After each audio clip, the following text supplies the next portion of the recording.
અગાઉ આપણે વાત કરી હતી જમીન અથવા તો સંસાધનના આપણે વ્યાખ્યા આપી હતી, સંસાધનના ઉપયોગો જોયા, સંસાધનનું વિતરણ એટલે કે વિભાગો જોયા, પ્રકારો જોયા, પછી આપણે સંસાધનોનું સંરક્ષણ કેવી રીતે કરવું જોઈએ એની વાત કરી.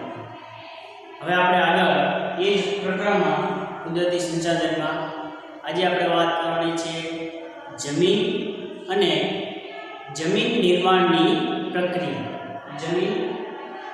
જમીન નિર્માણની પ્રક્રિયા. મિત્રો, જમીન એટલે શું?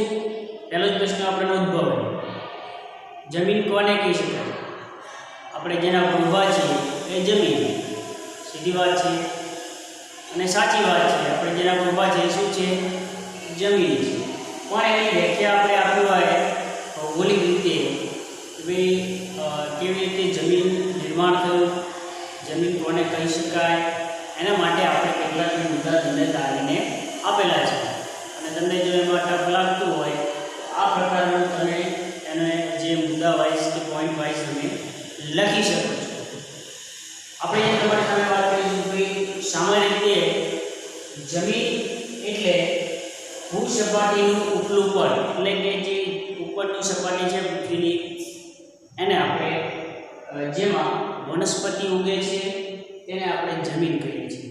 ફરીવાર, સામાન્ય રીતે ભૂસપાટીનું ઉપલું પડ કે જેમાં વનસ્પતિ ઉગે છે તેને આપણે જમીન તરીકે ઓળખીએ છીએ, જમીન કહીએ છીએ. બીજું, ભૂપૃષ્ઠ પરના માતૃ ખડક અને વનસ્પતિ દ્રવ્યોના મિશ્રણથી બનતા અસંગઠિત પદાર્થોનું કે પડ કે સપાટી એટલે જમીન. બે રીતે આપણે જમીનની વાત કરી. એક તો જે ભૂસપાટીનું ઉપલું પડ કે જેમાં વનસ્પતિ ઉગે છે તેને આપણે જમીન કહીએ છીએ. બીજું આપણે વાત કરી ભૂપૃષ્ઠ પરના માતૃ ખડક. હવે તમારે આ શબ્દ યાદ રાખવો પડશે, માતૃ ખડક, કેમ કે એના તમારે વ્યાખ્યા સાથે આપણે માતૃ ખડક એટલે શું એ પણ સમજવું પડશે.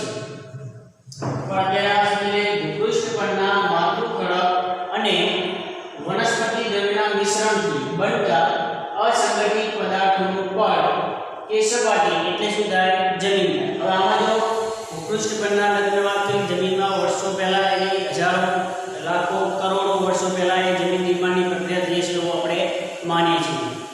હવે જ્યારે જમીન નિર્માણની પ્રક્રિયા થઈ ત્યારે આપણે બધાને ખબર છે કે જમીનમાં કેટલાક દ્રવ્યો છે અને કેટલી વાર જે ધરતીકંપ છે, ભૂકંપ છે, એ વસ્તુ નીચે પ્લેટો જે છે એ ખસતી રહેતી હોય છે. એ બધી પ્રક્રિયા ચાલુ રહેતી હોય છે અને આ પ્રક્રિયા દરમિયાન કેટલાક જે ખડકો છે ત્યાં ખડકો જે ભૂપૃષ્ઠમાં દબાયેલા હોય છે, જમીનની અંદર દબાયેલા હોય છે. આ જ્યારે દબાયેલા ખડકો અથવા તો જ્યારે ધરતીકંપ આવવાથી, પ્લેટો ખસવાથી એ વસ્તુ જ્યારે દબાય અને વનસ્પતિ પણ એમાં ગરકાવ થાય, પછી એનું ખવાણ થાય, ધોવાણ થાય અને એમાંથી જે બારીક ભૂકો બને એટલે અસંગઠિત, એમાં કોઈ સંગઠન નથી.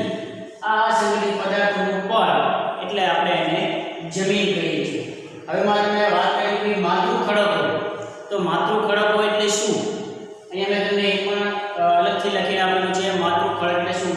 કે જે પ્રકારના ખડકો તૂટવાથી જમીન બની, જે પ્રકારના ખડકો તૂટી અને પછી જમીન જે બની છે એ જમીનના મૂળ ખડકો જેનો ભૂકો થઈને જમીન બની છે તે એટલે માતૃ ખડકો. મૂળે જે ખડકો તૂટવાથી અથવા ભૂકો બન્યો અને પછી એ જમીનનું સ્તર બન્યું એવા ખડકોને આપણે માતૃ ખડક કહીએ. એટલે જેનું જમીન, જે ખડકોમાંથી જમીનનું નિર્માણ થયું છે એ ખડકોને આપણે માતૃ ખડકો કહેવાય છે અથવા તો માતૃ ખડક કહેવાય છે. ફરીવાર મિત્રો કે ભાઈ માતૃ ખડક એટલે શું? કે જે પ્રકારના ખડકો તૂટવાથી જમીન બની એ જમીનોના મૂળ ખડકો કે જેનો ભૂકો બની અથવા તો થઈને જમીન બની છે એટલે એ માતૃ ખડક કહેવાય છે. ટૂંકમાં આપણે કહી શકીએ કે જે ખડકોના તૂટવાથી જમીનનું નિર્માણ થયું છે એવા ખડકોને માતૃ ખડકો કહીએ છીએ. ત્રણ એમાં તમારે આ નહીં લખો તો ચાલશે, પણ આ બે વસ્તુ તમારે કમ્પલસરી છે કે જમીન એટલે શું, તો એમાં બે રીતે આપણે લખવાની છે. સામાન્ય રીતે ભૂસપાટીનું ઉપલું પડ જેમાં વનસ્પતિ ઉગે છે, ભૂસપાટીનું ઉપલું પડ જેમાં વનસ્પતિ ઉગે છે એને આપણે જમીન કહીએ છીએ. બીજા નંબરે એ પૃષ્ઠ પરના માતૃખડકો એટલે શું તમને હવે ખ્યાલ આવી ગયો. માતૃખડકો અને વનસ્પતિના દ્રવ્યોના મિશ્રણથી, આમાં જો મેં તમને વાત કરી ખડકો છે, પછી વનસ્પતિમાં લટકાવ થાય એટલે એ બધાનું મિશ્રણ થાય છે. એ મિશ્રણ થઈ અને બનતા અસંગઠિત પદાર્થોનું પડ એને આપણે જમીન કહેવાય છે. હવે આ જે વાત થઈ જમીનની વ્યાખ્યા અધ્યાયથી, હવે અહીંયા વાત કરવાની છે જમીન નિર્માણની પ્રક્રિયા, કેવી રીતે જમીનનું નિર્માણ થયું છે એ વ્યાખ્યામાં સમાવેશ થઈ ગયો છે. છતાં પણ આપણે આટલા કેટલાક મુદ્દાઓ તમારી સામે આપણે બે લખી અને આપેલા છે. તો એમાં આપણે એક વાત કરીશું જમીન નિર્માણ મૂળ ખડકોના ખવાણ અને ધોવાણથી. જે મૂળ ખડકોની વાત કરી એટલે કે માતૃખડકો. જમીન નિર્માણ મૂળ ખડકોના ખવાણ અને ધોવાણથી મળવાવાળા પદાર્થો, એ જે ખડકો છે એ ધોવાય અથવા તો ખવાય એટલે કે સળવાથી જે બનેલા હોય એ પદાર્થો ખવાણ અને ધોવાણથી મળવાવાળા પદાર્થોથી થાય છે. જમીન નિર્માણ કેવી રીતે થાય છે તો એ મૂળ ખડકોના ખવાણ અને ધોવાણથી મળતા પદાર્થોથી થાય છે. જેમાં પાછું જો એમાં કેટલાક તત્વો પણ ભરેલા છે, જેમાં જૈવિક અવશેષો એ પણ સામેલ હોય છે એટલે કે ભેગા મળેલા હોય છે. ભેજ અને હવા પણ ભળે છે. સાથે સાથે એ જે જમીન નિર્માણનું થતું હોય ત્યારે એમાં શું ભેગું મળેલું હોય છે તો જૈવિક અવશેષો, ભેજ અને હવા, આ ત્રણ વસ્તુ એમાં ભળે છે. આમ જમીન એ ખનિજો, જૈવિક તત્વો અને જૈવિક તત્વોનું કુદરતી મિશ્રણ છે. શું છે? આમ જમીન એ ખનિજો અને કુદરતી તત્વોનું અને જૈવિક તત્વોનું કુદરતી મિશ્રણ છે. કુદરતી રીતે મિશ્રણ થયું છે, અહીંયા આપણે કોઈ મિશ્રણ કરવા ગયેલું નથી એટલે આપણે એને કુદરતી મિશ્રણ કહીએ છીએ. ફરીવાર એકવાર જોઈ લઈએ કે ભાઈ જમીન નિર્માણ એટલે કે મૂળ ખડકોના ધોવાણ અને ખવાણથી મળતા પદાર્થોથી થાય છે, જેમાં જૈવિક અવશેષો, ભેજ, હવા ભળે છે. આમ જમીન એ ખનિજો, જૈવિક તત્વો એ કુદરતી મિશ્રણ છે, જૈવિક તત્વોનું કુદરતી મિશ્રણ છે. બીજા નંબરે વાત કરીએ કે મૂળ ખડકોના ઘસારણ એટલે ઘસારો. મૂળ ખડકોના ઘસારણ અને ધોવાણના બાહ્ય પરિબળો તોડી તેનો બારી ભૂકો બનાવે અને આ ચૂર્ણ એટલે કે ભૂકો થાય. આ ભૂકામાં વનસ્પતિ તથા જીવજંતુઓના વિઘટન કે સડવાથી બને સેન્દ્રિય તત્વ તેમાં ઉમેરાય છે. જો આમાં ફરીવાર કે ભાઈ ખડકોના ઘસારણ અને ધોવાણ થયા બાદ તેમાં બાહ્ય પરિબળો તોડી અને તેનો બારી ભૂકો અથવા ચૂર્ણ વનસ્પતિ તથા એમાં જીવજંતુઓના વિઘટન કે સડવાથી, આ બધું જે મેં તમને વાત કર્યું મિશ્રણ થયા પછી અંદર જમીનમાં સડવાથી જે બને એ સેન્દ્રિય તત્વો તેમાં ઉમેરાય છે. અને આ સેન્દ્રિય તત્વો જે છે એ વનસ્પતિના વિકાસમાં મહત્વનો ભાગ ભજવે છે. આગળ વાત કરીએ જમીનની ઉત્પત્તિ સમયની આબોહવા અસર ગાઢ અને અતિ વિશાળ હોય છે. જમીનની ઉત્પત્તિ સમયની જે આબોહવા છે એ પણ બહુ ગાઢ અને વિશાળ અસર કરે છે. તે આબોહવાના પ્રદેશમાં વિભિન્ન પ્રકારના ખડકોમાંથી જે બનવાવાળી જમીન લાંબા સમયે એક જ પ્રકારની હોય છે. હવે જો આમાં જ્યારે જમીનનું નિર્માણ થયું હોય ત્યારે ત્યાંની જે આબોહવા છે અથવા તો એ આસપાસની આબોહવા છે, અંદરનું જે તાપમાન છે એ પણ બહુ મહત્વનો ભાગ ભજવતું હોય છે.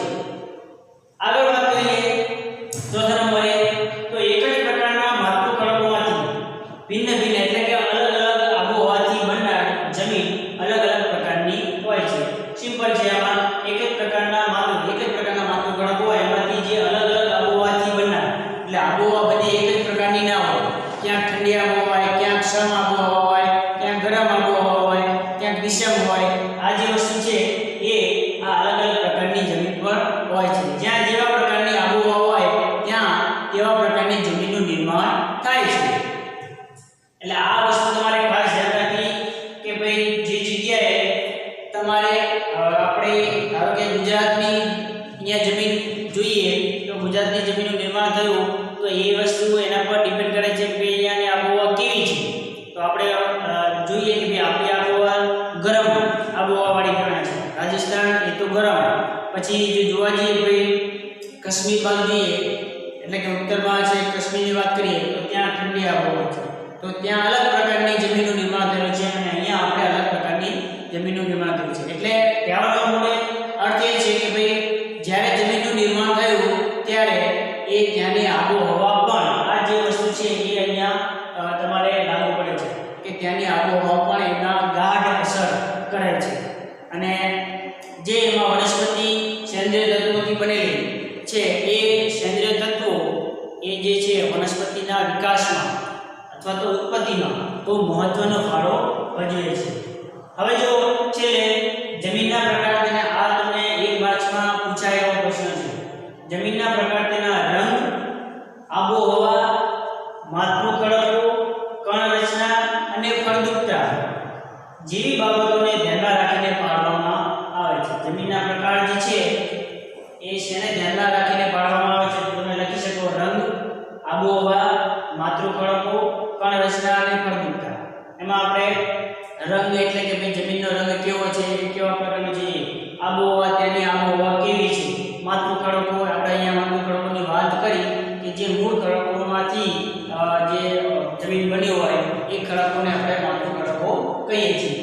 ઉપરાંત એની કણ રચના એટલે તેમાં જે ખનિજો રહેલા છે કેવા પ્રકારના છે, ઉપરાંત તેની ફળદ્રુપતા કેવી છે એના આધારે જમીનના પ્રકારો પાડવામાં આવે છે.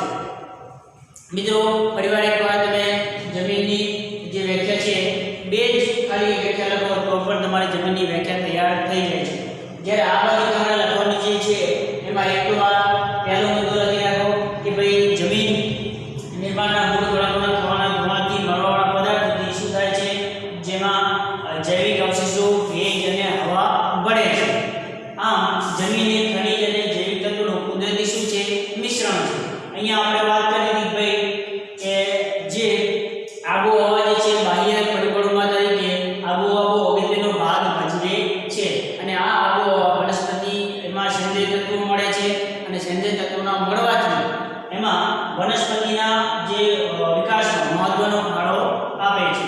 હવે અહીંયા આપણે વાત કરી કે જમીનની ઉત્પત્તિ સમયની આબોહવા એ બહુ મહત્વની છે કે જે પ્રકારની આબોહવા ત્યાં હોય તે પ્રકારની જમીન ત્યાં નિર્માણ થશે. ચોથા નંબરે આપણે વાત કરી કે જમીનના પ્રકારો કેવી રીતે પાડવામાં આવે છે. તો એ રંગ છે, આબોહવા છે, માતૃ ખડકો છે, કણ રચના અને ફળદ્રુપતાના આધારે એ આબોહવાની જે જમીનની પ્રકારો પાડવામાં બહુ અગત્યનો ફાળો ભજવે છે. આશા રાખીએ મિત્રો તમને આ જમીન અને જમીન નિર્માણના ટોપિકમાં ખબર પડે છે.